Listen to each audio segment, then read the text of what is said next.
welcome to Super Respectable. My name is Tosh Rahman from Vancouver. I'm with David Lewis from Amsterdam. Hey, Dave. Oh, right next to Amsterdam. Yeah, Right. in the neighborhood. Hey, Tosh.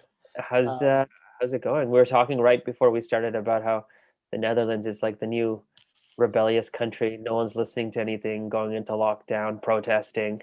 It's a lot happening there, yeah, it's kind of weird to see the Netherlands being front page news for something. I mean, it's a very nice, well run country and thankfully pretty quiet news wise. huh? But Yeah. yeah, since they had this curfew announced, there have been nightly, I wouldn't call them protests, they were just riots. Oh, Um, well, yeah, yeah, I heard it it wasn't like in the people news. had placards and banners and stuff, or they didn't really, they're just smashing and burning stuff. So. What was it? A peaceful protest or violent protest or Straight into the violence. really? Well, the thing is, from what I could see, the first one was just burning and looting, not like attacking people. And Yeah. then the police tend to be a little standoffish here. They're not Oh, okay. U.S. cops where everyone's going to get shot and beaten up. So the night two of the riots, they're like, no, you can't have this kind of disorder. Oh, no way. Then they kind of came down hard on it. So yeah, it'll be interesting to see what happens. We still have a few more, well, at least another week and a half, 2 weeks of this curfew. It's going to go till Yeah. I really am losing track of the days, maybe the 9th of February. So yeah, hopefully these people calm down a bit. Are is the curfew working in getting numbers down? I think it's probably too early to attribute it to the curfew, but yeah, the numbers have gone down, and thank God, because it's been a lockdown essentially since early December. Uh, Um, and I think they should have just like gone with this curfew from the get go. I know they didn't want to like take away Christmas from people, but to be honest, I was going to a friend's house in the evening, and I'm sure a lot of other people were. I was yeah, complying with the rules, but yeah. um, why not just go the whole way and bring the numbers down? And I'm on this. I was just telling my wife the other day that like I think if everyone, I think it's a little too hard now because you've given them people a taste of taste of freedom. freedom. You haven't taken the sugar completely away from them. But if we all just sacrificed 1 month and we just all went in, we could pretty much have just dealt with this, nationally and globally. Like if everyone, but like now the problem is it's gone so long that people are like apathetic to this system. Like it's so interesting. On Saturday, we have a very famous park called Stanley Park here in Mm. Vancouver. It's a big park, and you can go for a walk around it. And we actually went downtown because we were eating fried chicken, going back to three Oh, three oh episodes ago. wow! I'm so Oh, jealous. it was so good, Dave. Was it And KFC? it wasn't KFC. It was a local, kind of like a new up and coming restaurant. They opened a branch in Vancouver. Usually they have two outside of Vancouver. So, and it was halal. So we were really like Mm. excited about it. But we ordered too much. When you order too much fried chicken, then you feel gross afterwards the rest of the day. I always order a reasonable amount of fried chicken. 2 pieces is my max, but I was eating like this, and then my mom wasn't eating, and then we ordered wings because we wanted to try, and then I finished the wings, and then I felt gross. So like it was a mistake, but it was good. And you know what they had? Just on a side note, they had these amazing French fries. They were so good. So like a ginger ale, French fries, and fried chicken Oh man, at 12:30 in the afternoon. The rest of Saturday was done. Like I didn't do anything the rest of the day. you were in a food coma. Anyways, side note, we went for this before we went to the restaurant. We went for a walk along the seawall, which is around the Stanley Park. It's just a walkway, and there were so many people out. And I noticed like nobody was wearing masks. It was so strange to me, even though the numbers here were low. People are very what do you say, like loosey goosey with it, easy peasy with it, Well, like that's a very Canadian expression. Look at you. loosey goosey. Yeah. So it's strange. Here, I think we're doing But they're better. keeping distance, right? Some weren't. We definitely were wearing masks for sure, right? And so, Mm. like, I know that other places are still like in the UK, it's not great. Where in Ontario, it's still not great. We're having problems with vaccine distribution, this and this. So we're still in it, but like, people should still kind of wear masks. I think it should be habitual at this point, right? Just it's not that yeah. I had a funny thing where last week I actually went to the bank, and so I was making I was I was robbing the bank, and so I was making conversation. No, I was making conversation with the teller while I was withdrawing, and he was like, "Oh, blah blah." Like I was telling him, "Oh, I was overseas for a while. I just came back." He's like, "Oh, how's the COVID situation in Turkey?" And I said, "Well, in Turkey, we have to wear masks all the time. Like the minute you step out of your house, you pretty much have to wear a mask."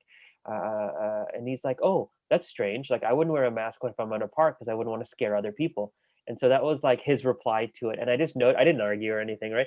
But I noticed that his mentality was more like masks are optional, which is sort of like I think the Western mentality, or not as enforced.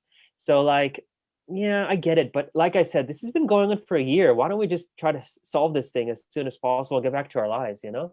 Yeah, I'm kind of in favor of the New Zealand, Australia approach, where just you know, shut it all Well, down and let's get yeah, the Aussie rules and rugby back on.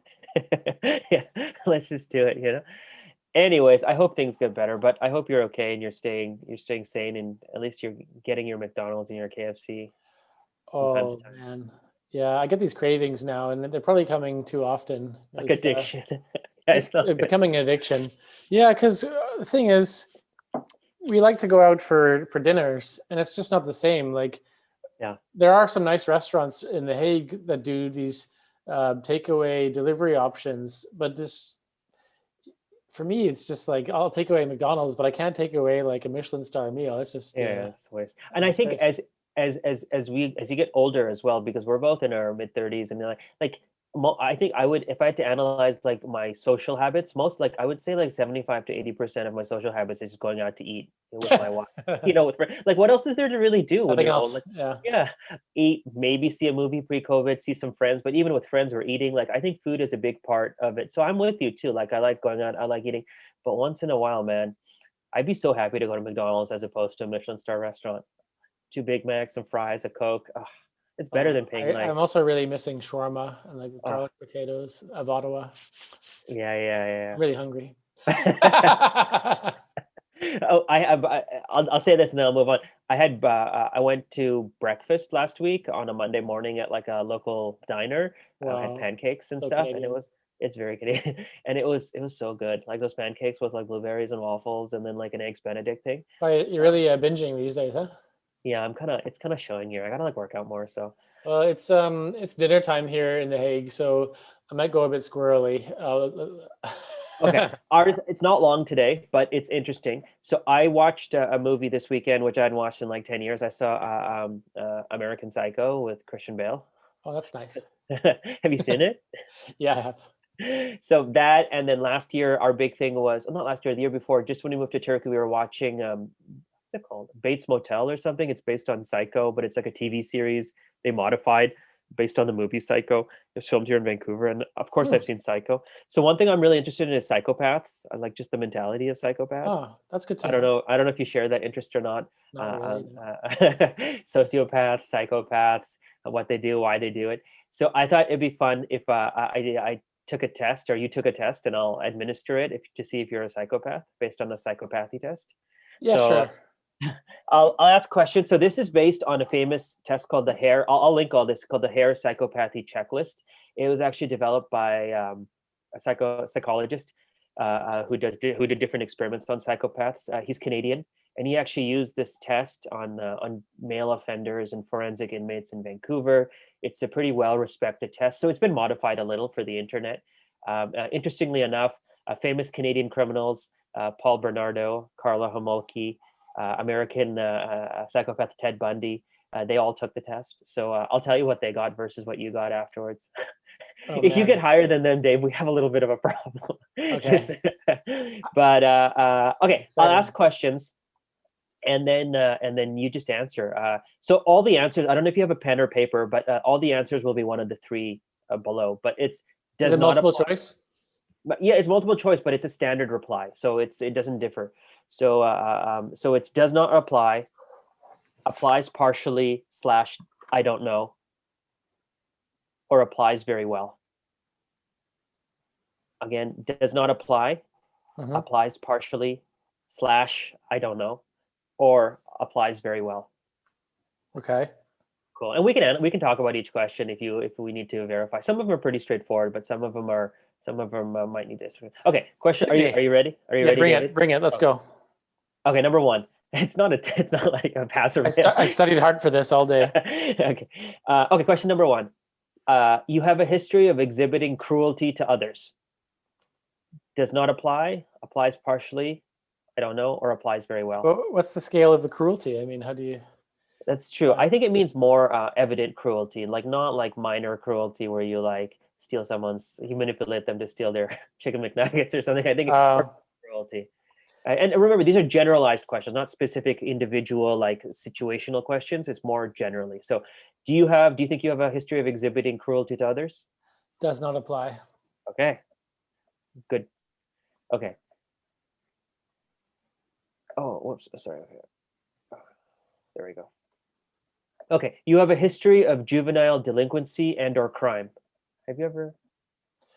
No, of course not. No. I was around people who were a bit rough around the edges in high school, some people. Yeah. And that got me into trouble sometimes. But I myself was not delinquent. Okay. I'd have to bring my parents in to ask this question, but I think I No was problem. okay. Okay. No criminal record, right? That's not a question. That's a side. No, I had some citations, but no, that's okay. Nothing formal. Okay, cool. Okay, number 4. You're doing good. Number 3. You're characterized by shallow emotional responses. Pretty much, you cannot emotionally connect with other people. When they tell you something, you have a very shallow reply to them. Like, can you give me an example of what a shallow reply? Yeah, like, Dave, my uncle just died, and you're like, okay. Well, you cannot connect with it. Yeah, exactly. So, are you characterized by shallow emotional responses? Does not apply. You hesitated. Okay. I think that's right. By the way, you connect well with people. Okay, thank you. Okay. Oh, okay. Here's an interesting one. This is only one that I think others cannot reply to, but only you. You have an excessive need for stimulation, mental stimulation, and are prone to boredom. Oh man. Do you always need to be mentally stimulated? Are you always bored very quickly? These are all like on a spectrum. It's hard to say. So I'll say partially for this one. Okay. I wouldn't say very well. Yeah. But to make you feel better, because I'm being clouded by COVID. I'm getting a lot of boredom factored in here. Sure, we'll put a COVID sphere on all these. Yeah. So maybe are you a psychopath during COVID? During COVID, yeah. Oh, here's a good one. You display a lack of remorse or guilt. Oh, does not apply. So do you feel like, just as a side, this is not related. So if you do something bad or you hurt someone, you feel guilty or remorseful? Yeah, I think like, why did I drink so much last night? I get remorseful for myself. My head hurts. Yeah, that's like more of a physical. Why did I have all that KFC? Oh. Yeah, that's interesting. That's an interesting point. I wonder if self-guilt versus guilt towards like your actions towards others are distinguishable in the spectrum of guilt, or different. Yeah, I would imagine maybe a sociopath would have more of the. Yeah,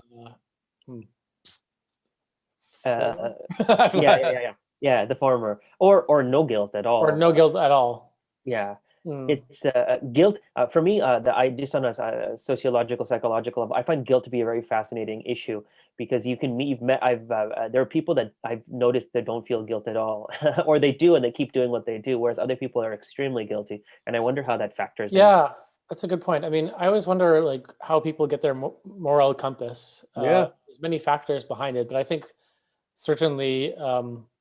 It's going to get into a deep conversation. There's things that are innate in people, right? I agree. Like, I agree, 100%. Don't hurt people.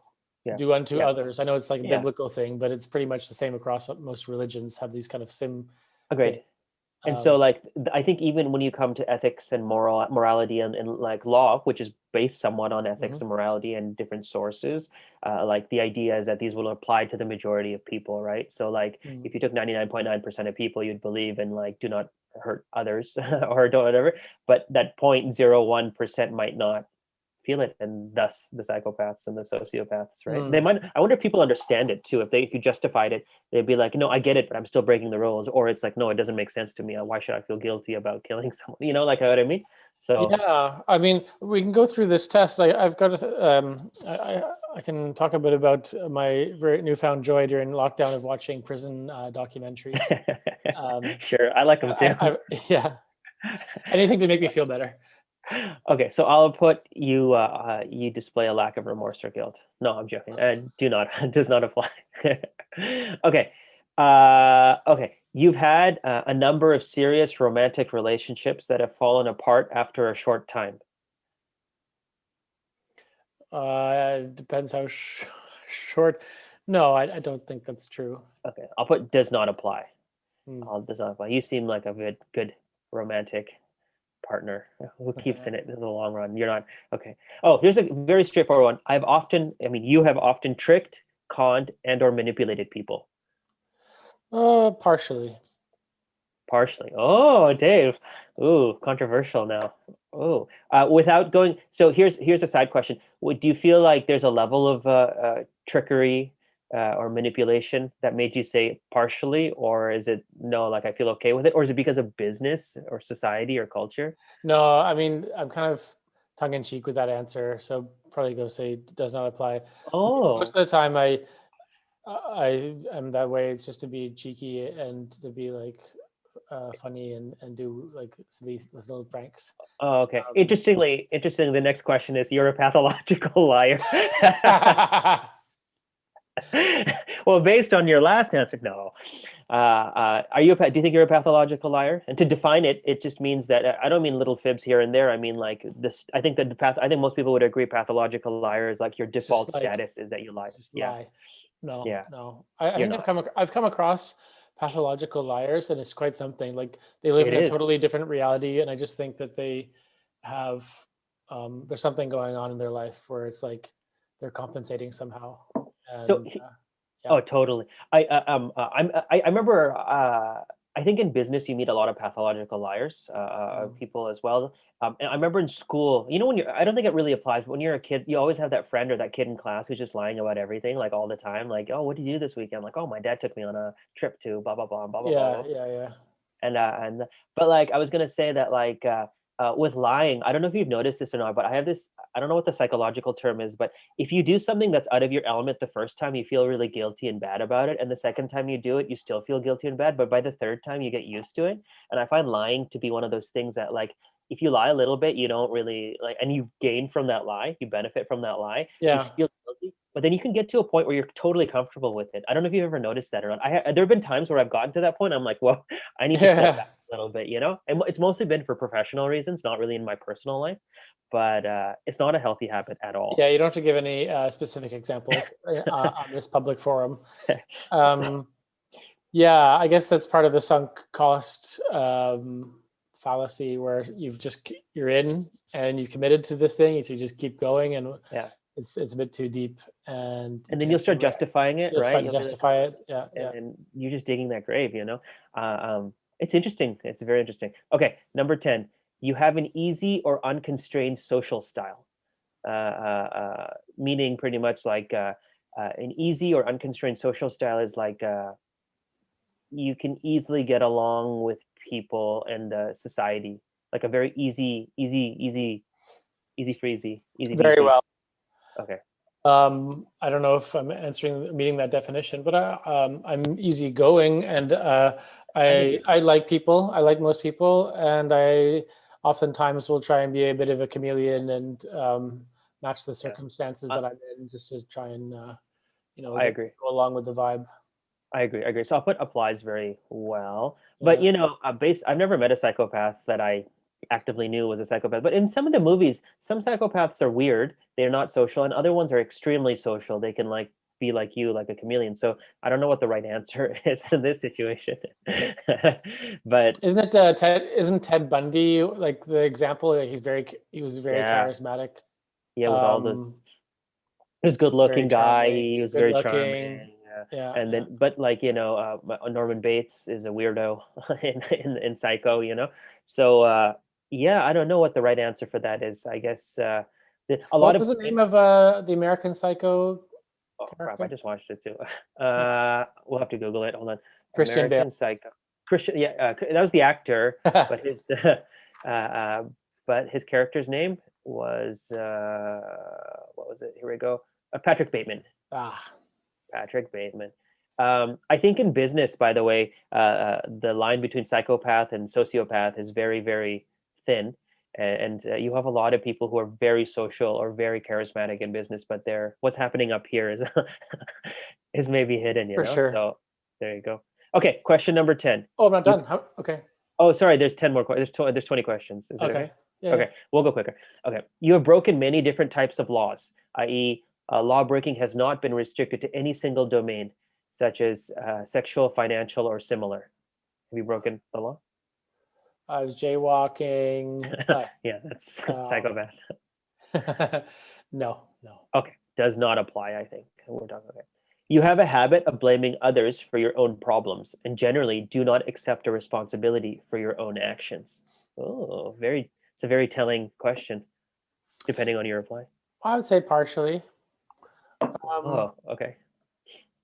Uh, I don't know. I just often think that everything I do is correct and right. I think that's another psychological issue. I mean, why would I do something if I didn't think it was right? So if someone says, "You idiot, you shouldn't have done that," and I'll think, "Well, that's your opinion, and sorry, we have That's different true. opinions on that." And it's not like they're saying, "Oh, why did you kill that person?" Yeah.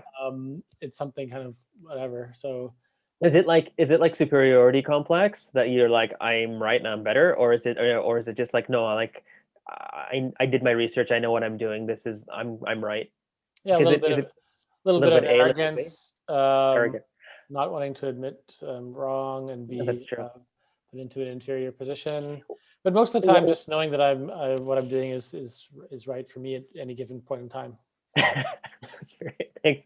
Why do you, on a little side question, why do you think it is that human beings don't want to admit to wrongdoing? Why do you think naturally, or not, I don't know if it's naturally, but most people I know, majority of people, when they do something wrong, they really try to like fight to the end of the earth to admit, never admit defeat. Yeah, I mean, I suppose it's so like innate again because kids are the same, you know. Oh I'll yeah. say Oh, you just take so much time to explain to them that what they did was wrong and they should feel sorry and say sorry to whoever they hurt and yeah. um, Why? but- Huh, but I didn't do yeah, anything. yeah, That's true. But I've also met people who are very, very like when it's wrong, they'll admit it very quickly. I'm wrong. I'm sorry. So like, yeah. There's basically like 38 million people in a country called Canada who say sorry, oh sorry, yeah. sorry a lot. Yeah. They know that it's wrong. Okay, next question. You're callous and or lack empathy. Nope. No, you're pretty empathetic. Oh, I can't nod. I keep forgetting I'm on a podcast. Yeah. No.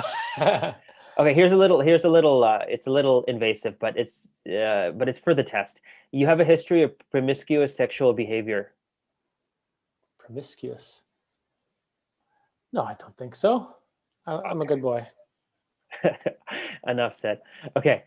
You have at some point in your life been given a mild reprimand or warning by the authorities on the condition that you will not repeat any offense, yet, nevertheless, ended up repeating the offense anyways. This is not a one time thing. This is a general pattern. No. No, no, no, no. Good, good. Okay. We're almost there. You have realistic long term goals. Oh, no, sorry. You lack real. I'm stupid.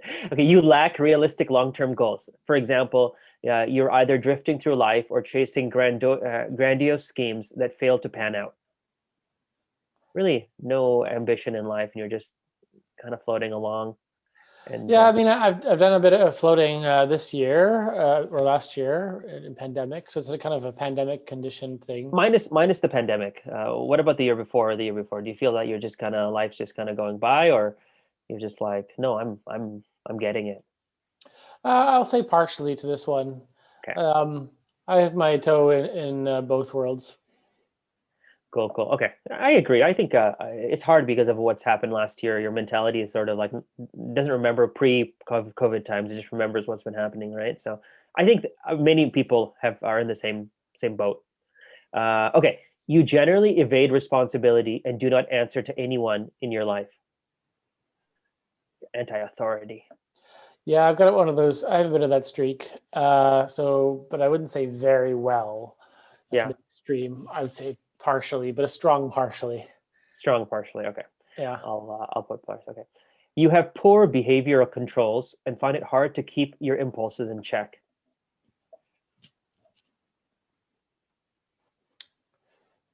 Uh, no, I'm good. You're good. There's no impulse that's too difficult for you to like manage to keep pushed down, or that you can just give into, or no, you're pretty well established. Well, you can contradict me on any of these things. You know me very well. So if you think I'm answering You're lying. pathologically lying, then you can change these answers. No, I think your Um, answers are pretty good so far, Yeah, based on my knowledge of you. yeah, that's it. That's good. Because like I have a couple that I'm really have to work on, but it's so hard. Like I love backbiting about people. Which one? What'd you say? Backbiting, like saying talking trash about people. Oh, that's fun. Yeah, but everyone It's does not a that, good. right? I know, but I'm really trying not to do it. But me and sometimes when I'm with my wife, I'm like, what happened with so and so. Ooh. But I got to work on it. Okay, very much related. You're overly impulsive.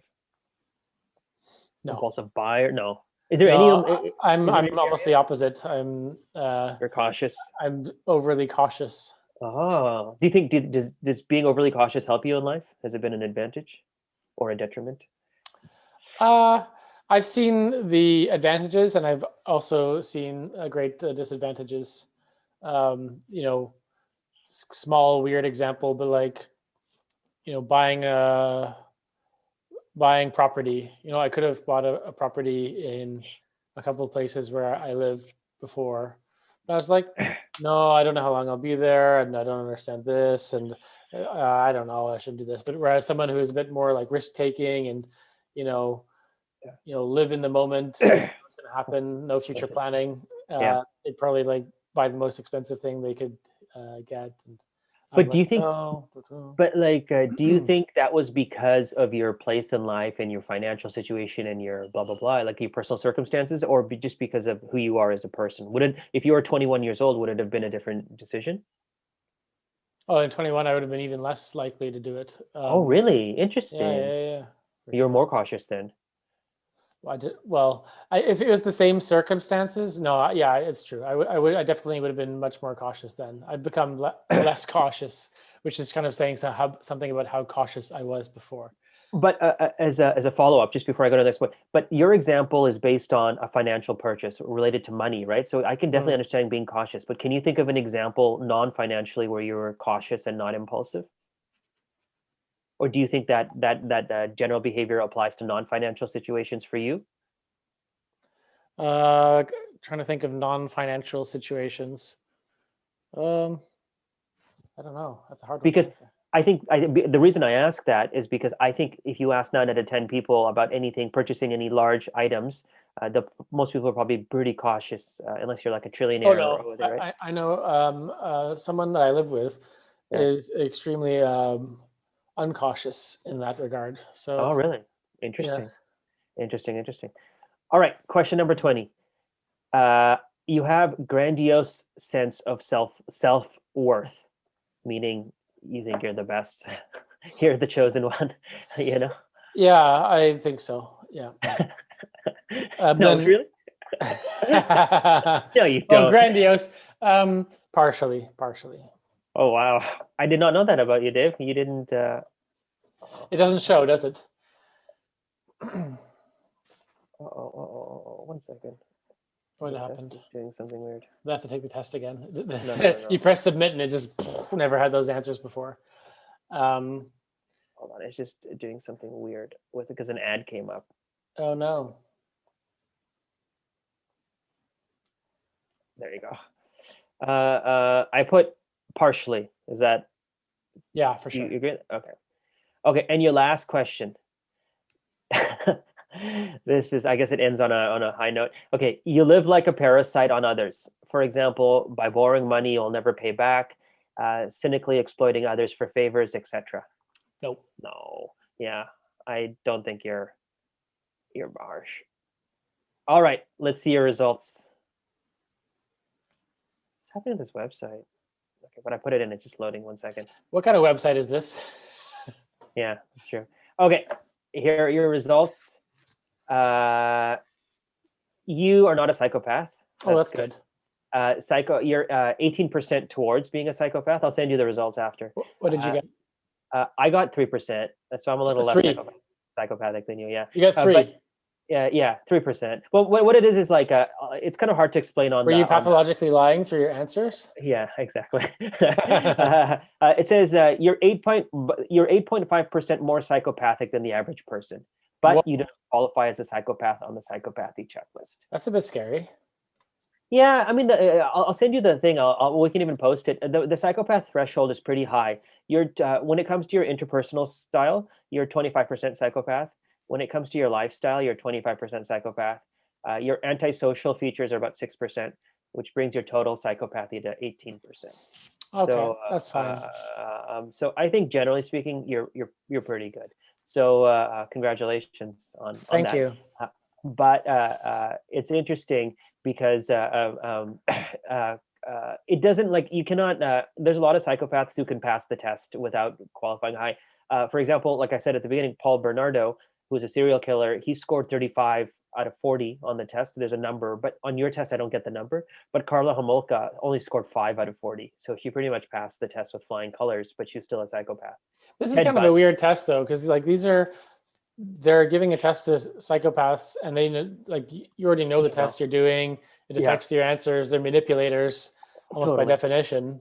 Yeah, I mean, I think we can agree that there's no one test or multiple tests that would 100% conclusively put you in a psychopath scheme. But based on your actions, your tendencies, and the analysis of a number of tests and medical professionals, that's how they'd qualify it. Whether you're a psychopath or not, I don't know. Do you think that will deter you from like your punishment as a criminal? Or because I think that the reason they do these tests is so lawyers and they can put you in a mental home instead of like a prison, right? That'll be one of the reasons. They'll be mentally unstable, or they'll try to figure out, justify why you did certain things. I think a lot of people just want to know why your brain works in some ways, because some people don't just do weird things right all the time and there's no rhyme or reason for it. But I don't know. Why do you think? Like, do you think there's a need to classify people into different psychological categories, or it doesn't? It's irrelevant. Did you take any psychology courses? I didn't, and I regret it. I wish I did. It would have been interesting. Tell me what you learned. It was one of the most bizarre learning experiences out of my academic education, because I took 3 or 4 courses. I was getting close to having a minor and undergrad in psychology. Yeah. But oh my God. every single measurement and test, like to measure my intelligence with regard to psychology, was a multiple choice test. And it seems like the whole profession loves to do these kind of like, do you fit into this category? And like, even when you do a marketing thing, like there's no essay, no presentation. And I was like, this is the easiest degree in the world. Yeah. So I don't know. I think maybe the profession has a problem where they're just trying to like make categories and labels for things. Well, maybe I would my argument would be like there is no right or wrong in psychology, maybe, but rather they're trying to figure out the human brain and categorize it into common denominators, right? Like if someone was like, oh, sorry, it's my cat. Look, he's flying through space. Okay, so like so yeah, like if someone, like if you asked an opinion of someone or something and you got like 10 different replies, like none of them would be right or wrong psychologically. It would just be a different opinion, right? Maybe that's the reason why they're trying to categorize things. Like, I don't know, I didn't take a class or anything, it's my opinion. Yeah, is there like a list of the personalities? Like is sociopath like a grading away from psychopath, or are they totally unrelated things? That's a great question. I'll look it up. I think from what I did from the research I did for this, I think sociopath is a subset of psychopath, or vice versa. I think we interpret this is also media. I think we relate psychopath to people who are crazy and criminals or murderers, whereas sociopath is sort of people who are kind of like think they're the greatest of all time and Yeah, related to like business business, like people, you. politicians, and Yeah, and you. You're not a sociopath. So like, but maybe a level of sociopathy is a level of psychopathy as well. Maybe there's maybe it's not too far of a step away. Maybe people start as sociopaths, end up into psychopathy as well. Hmm. But I will admit that like I think the human brain is in immensely fascinating. There are people and all with a whole range of issues, and the way people think is really interesting. And I definitely I don't know if you've ever done therapy. I went to a couple sessions once, and it was fascinating for me, and I'm not against it. I think it could be totally helpful, and I believe mental health is very important too. But I do also think that some people are off. Like some people also need some help, like Yeah, there's clearly some people who are beyond help, yeah, and I agree. um, I don't know what the solution is. I mean, they can't be rehabilitated and put back into society. Yeah. I don't know. There's Did- and sometimes there's some crimes that are just so horrific. Um, yeah. it's kind of take me back to this show I was watching. I think Yeah, it's tell us about the prison show. the Netflix show. I'm actually blanking on the name, but it's basically it started off with an Irish journalist going into Uh-huh. various. You spend the concept is they spend a week or a few days Yeah. in prisons around the world just to Okay. show the conditions, learn about the criminal justice systems in different countries, the types of Yeah. crimes, the gangs. And then after I think the first year, this Irish journalist was like, "This is not for me," and so they brought in another guy, Yeah. and he was actually a guy who had served like 12 years for a murder he never committed. Whoa, wait. So he'd been in like a maximum security prison in the UK. Then he Yeah. became the host of the show. So it was very interesting because he knows how to like handle funny situations. Uh, Wow. and they go to all sorts of countries like Norway, Guatemala, South Africa, Germany. So the interesting thing is like Norway and Germany, as you Yeah. probably would expect, they don't have the most restrictive prison systems and Yeah. punishment. So, Yeah. like, even that really horrible murderer, Anders Breivik, in Yeah. Norway, Yeah. there's no life sentence in Norway. So I think Really? for the murders and crimes, it's 20 years maximum, I believe. I'm assuming no death penalty either, right? Norway? No death penalty. I don't know. There's not that many countries in The like world? industrialized democracies where they have it, and I think Japan has it. The U.S. has it. Yeah. I'm not sure if any European country has it. Yeah. I Yeah. don't think Yeah. so. What was you watched the series? Were there I think prisons pretty much anywhere in the world are probably like not the greatest place. I go crazy, but like, did you find that any of them were surprisingly like nice or Yeah, like yeah. So comfortable? there's some new episodes out, and one where the guy goes to Greenland, Oh, okay. and it's basically Denmark. Yeah. I don't know quite the situation these days, but there's a lot more autonomy for Greenland. Yeah. And Denmark recently, it seems, has funded a Greenland's first prison because Oh, typically the prisoners and criminals from Greenland would be sent to Copenhagen or whatever to do their yeah. time. But then, Oh, as a way to like help do rehabilitation in Greenland, yeah. they built a prison there, and they've sent all the Greenlander criminals from the Danish prisons back to Greenland. Yeah. The thing is, the prison there looks like A resort, it looks a bit like a Best Western or a budget hotel. So they which can is a walk around. They can yeah, walk around and hold knives to make themselves dinner. or Um, shifts.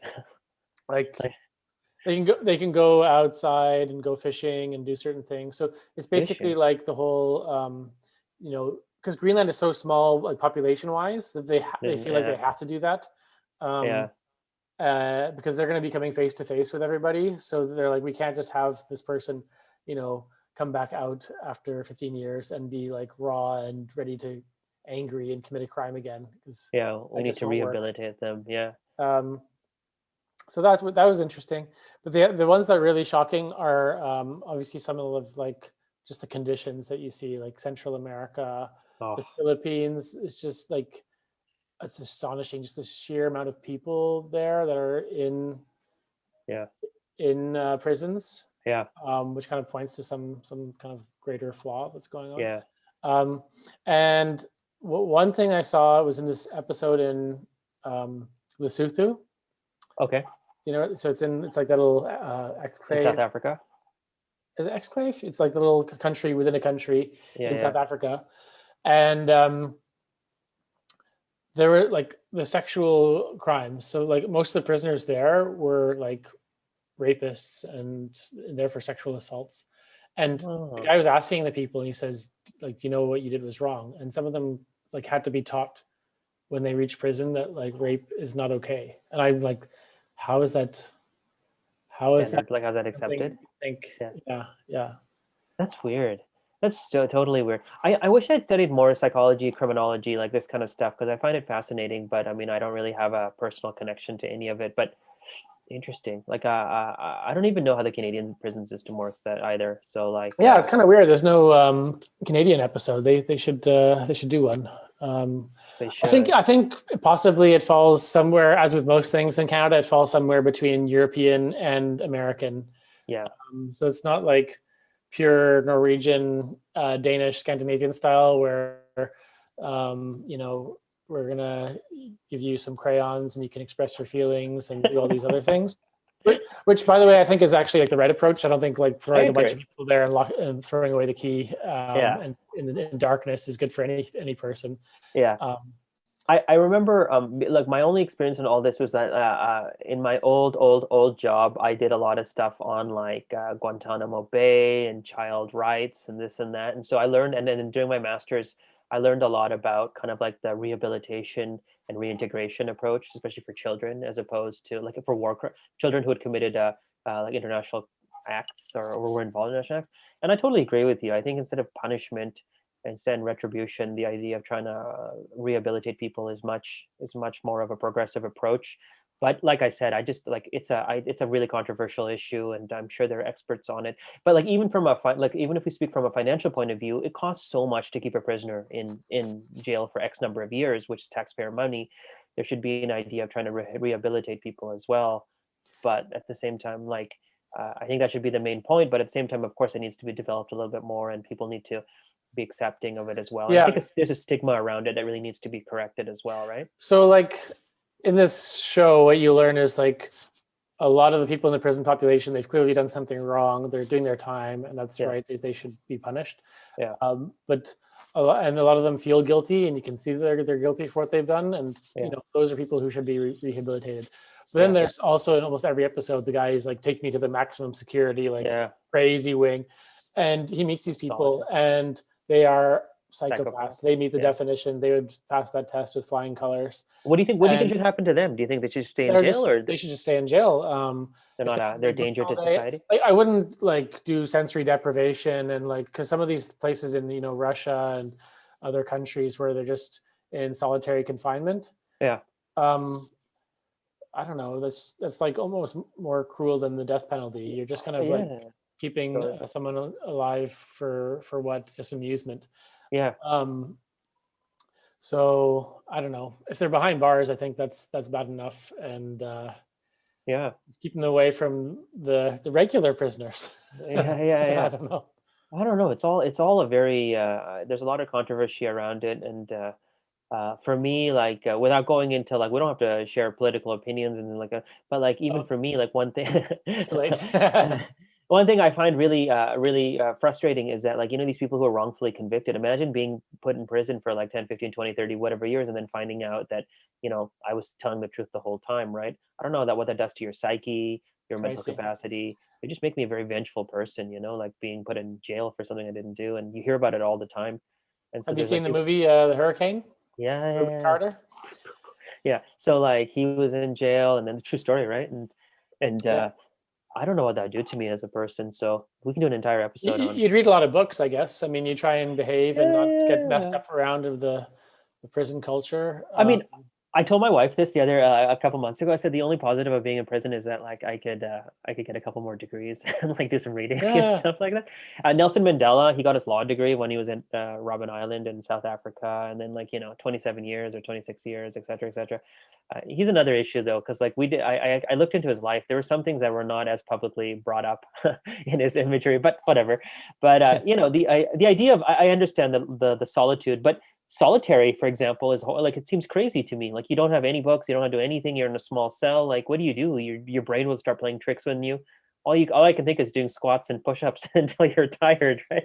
Sleep. Yeah.